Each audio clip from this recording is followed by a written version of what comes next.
তুমি বলে গেলে বিদায়, তুমি বলে গেলে বিদায়। কেন তুমি বলে গেলে বিদায় সেটা তুমি জানো, আর একমাত্র মহান রব্বুল আলামিন জানো। তুমি বলেছো আমার সব শেষ, আমার সব শেষ, পৃথিবী তোমার কাছ থেকে বিদায়। হাই গাইস, আমি চলে আসলাম রাশেদ আপনাদের মাঝে নতুন একটা ভিডিও নিয়ে।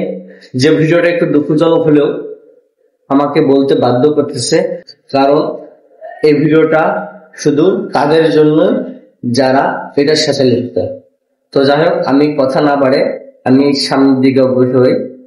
বন্ধুরা, গতকালকে আমার এক ছোট ভাই দুঃখজনক ভাবে দুনিয়ার বুক থেকে চিরতরের জন্য সুসাইড করে বাবা মা ভাই বোন আত্মীয় স্বজনের কোল খালি করে চলে গেল। যাই হোক, জানে সে কি কারণে পৃথিবী থেকে বিদায় নিল সেটা তিনি ভালো জানেন এবং একমাত্র মহান আল্লাহ পাক ভালো জানেন। তো বন্ধুরা, আমি আপনাদের সবার উদ্দেশ্যে বলি যে শোনেন, জীবনে যে কাজটা করলে, জীবনে যেই জিনিসটা করলে, জীবনে যেই জিনিসটা খেলে পৃথিবীর মায়া, নিজের প্রতি মায়া, সবকিছু অভিমান করে পৃথিবী থেকে চলে যাওয়া যায়, সেই জিনিসটা আমরা কেন করব, সেই জিনিসটা আমরা কেন খাবো, সেই জিনিসটার সঙ্গে কেন আমরা দেশে থাকবো। আমার জানা মতে, অর্থাৎ আত্মীয় স্বজন তার প্রতিবেশীর কাছ থেকে ভাষ্য অনুযায়ী সেই ছেলেটা একটু মাদকে লিপ্ত ছিল, সে মাদক খেত। তো বন্ধুরা দেখেন, যেই মাদকের কারণে আজকে পুরা সংসার জীবন ছেড়ে, পুরা পরিবার ছেড়ে পৃথিবীর মায়া ত্যাগ করে চলে যাওয়া হচ্ছে, সেই জিনিসটা আমরা কেনই খাবো। সে ছোট ভাইটা খুব ভালো ছিল, কথাবার্তা এবং তার চলাফেরা খুব ভালো ছিল, কিন্তু একটু নেশাগ্রস্ত ছিল।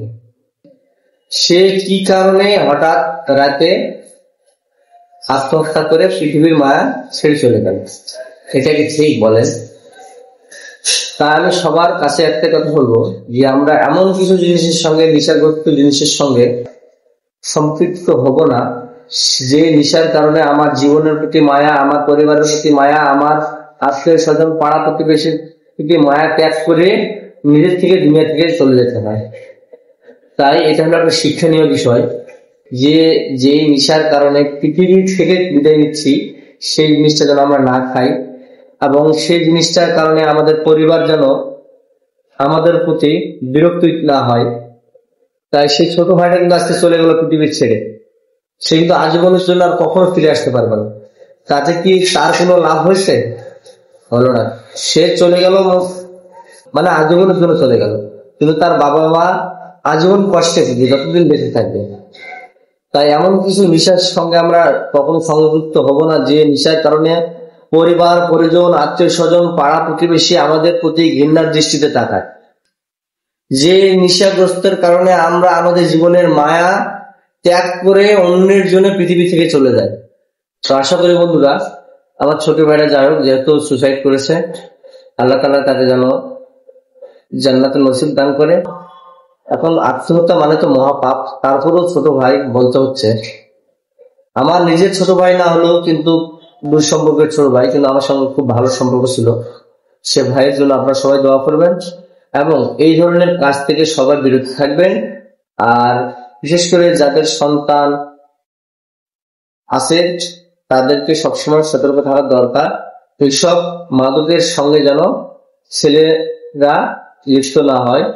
সবাই সজাগ থাকবো, সবাই সবার জন্য দোয়া করবো যেন আমার ছোট ভাইটা জান্নাতুল ফেরদৌস দান করে আল্লাহ তাআলা। জানি না আল্লাহ তাআলা তাকে জান্নাতুল ফেরদৌস দান করবে কিনা, তারপরেও মনের আবেগে কথাটা বলতে হচ্ছে। যেহেতু আমাদের সামনে সে বড় হয়েছে, আমাদের সঙ্গে উঠা করেছে, আমাদের সামনে চলাফেরা করেছে, এই জন্য আমাদের সাথে কখনো অভদ্রতা আচরণ করেনি। সেই দিক থেকে আল্লাহর কাছে চাইবো আল্লাহ যেন তাকে জান্নাতুল ফেরদৌস দান করে, এবং আপনারাও তার জন্য দোয়া করবেন। আমরা তো সবাই কম বেশি জানি আত্মহত্যা মহাপাপ, তারপরও ছোট ভাইদের বলতে বাধ্য হচ্ছি। আশা করি সবাই তার জন্য দোয়া করব। এবং যারা আমার এই ভিডিওটা দেখে থাকবেন, বন্ধুরা, আত্মীয় স্বজন, পাড়া প্রতিবেশী, দূর দূরান্তের যারা বন্ধু আছেন, তারাও নিজেরাও যদি কেউ নেশার সঙ্গে লিপ্ত থাকি, নেশা থেকে সরে আসবো। নেশা হলো একটা ভয়ঙ্কর মারাত্মক জিনিস, যে নেশা মানুষের ছোট কথার কারণে নেশা করতে থাকলে সেই অবস্থায় আত্মহত্যা করতেও দ্বিধাবোধ করা যায় না। তাই সেই গুণগুলো থেকে আমরা বিরত থাকার চেষ্টা করব। বন্ধুরা, আমার কথাগুলো যদি ভালো লেগে থাকে লাইক করবেন, কমেন্ট করবেন এবং বেশি বেশি শেয়ার করবেন। আসসালামু আলাইকুম।